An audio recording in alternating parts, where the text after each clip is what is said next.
Hi guys! For today's video, meron kaming get together sa isa na namang panibagong beach dito sa Guam. Birthday kasi ng isa sa mga kasamahan sa trabaho ng asawa ko. At dahil sarado nga yung Retijan Beach na lagi naming pinupuntahan ay dito naman kami ngayon sa tinatawag nila na Family Beach. Located lang siya dito sa PAG or Port Authority of Guam, dito banda sa PT. Ang napuntahan ko pa lang sa area na to banda noon ay Emerald Valley at mga 5 kilometers away pa siya from here. At mga 4 kilometers away na nga lang kami guys, ay ito yung nadaanan namin. Ang lalakas ng alon, nakakatakot. Kaya sabi ko kaagad kay Greg sa anak ko ay wag na lang mag-swimming kasi nga kung malakas dito ang alon ay for sure malakas din doon. Delikado kasi talaga yung rip current at kayang-kaya ka nung hilahin papagitna kahit napakagaling mo pang lumangoy. Ang dami kasi talaga niyan guys nabibiktima ng rip current na yan. Kaya sinasara din nila minsan yung mga certain beaches dito pag mayroong mga matataas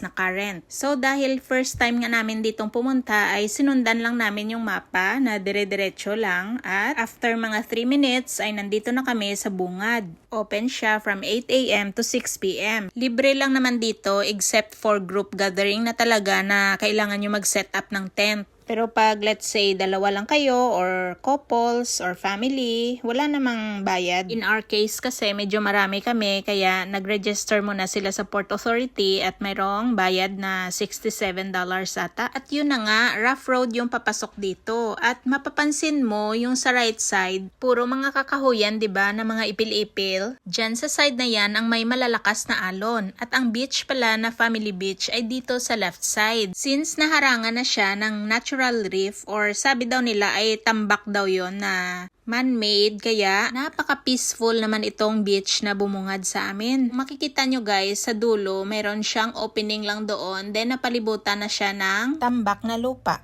Kaya safe na rin na lumangoy. Recommended place na daw ito for snorkeling, diving, jet skiing, at iba pang mga water activities. Look at the rocks, kakaiba din ang mga form. But before anything else nga pala, syempre pagdating namin ay kumain muna. Sobrang daming pagkain. Merong barbecue, both pork at chicken. Ang sarap talaga ng timpla niyan. Merong puto at iba't ibang klase ng ulam na yan. Hindi ko maalala kung anong pangalan. At ito naman spaghetti at ang pinakanasarapan ko sa lahat itong tofu na ginataan na napagkamalan ko nung una na ginataang langka. Meron ding mga dinakdakan, binagoong baboy, mga ginataang tulingan. Basta ang dami ko nga rin na Sharon. Meron ding mga nagkakaraoke. Magaganda kaya yung mga boses. Padinig ko sa inyo yung sample.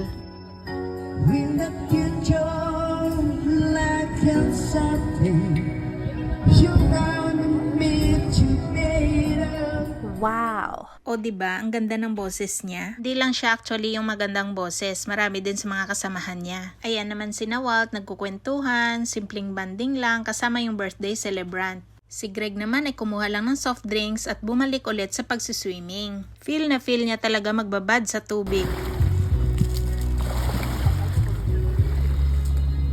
Meron pang nagturo kay Greg sa paglangoy. Thank you nga pala kay Kuya sa pag-take time. Grabe din talaga yung effort ng bata na matuto. Kaya sa sobrang paglalangoy niya ay ito tuloy nagutom kaya napakain ng spaghetti. Ikaw ba naman ang lumangoy ng lumangoy? Syempre, anong mararamdaman mo pagkatapos? Ako naman ay di na naligo. Naligo na kasi ako bago umalis ng bahay. 'Di ba pag ganyan nakakatamad na magbasa ka na naman ulit tapos magbibihis na naman? Kaya ang ginawa ko na lang ay naglakad-lakad lang, nagpicture at syempre hindi mawawala yung catching up with fellow mamshi. Pag ganitong moment talaga ay halos di matapos-tapos ang kwentuhan. After lang namin kumain ulit at magbalot ng konti ay umuwi na rin kami. So thankful for this another beautiful new experience. Thank you so much din kay Engineer Rai na nag-invite sa amin, pati sa mga pa-Sharon. O siya, till here na lang muna. Thank you so much for watching guys. See you on the next video. Bye-bye!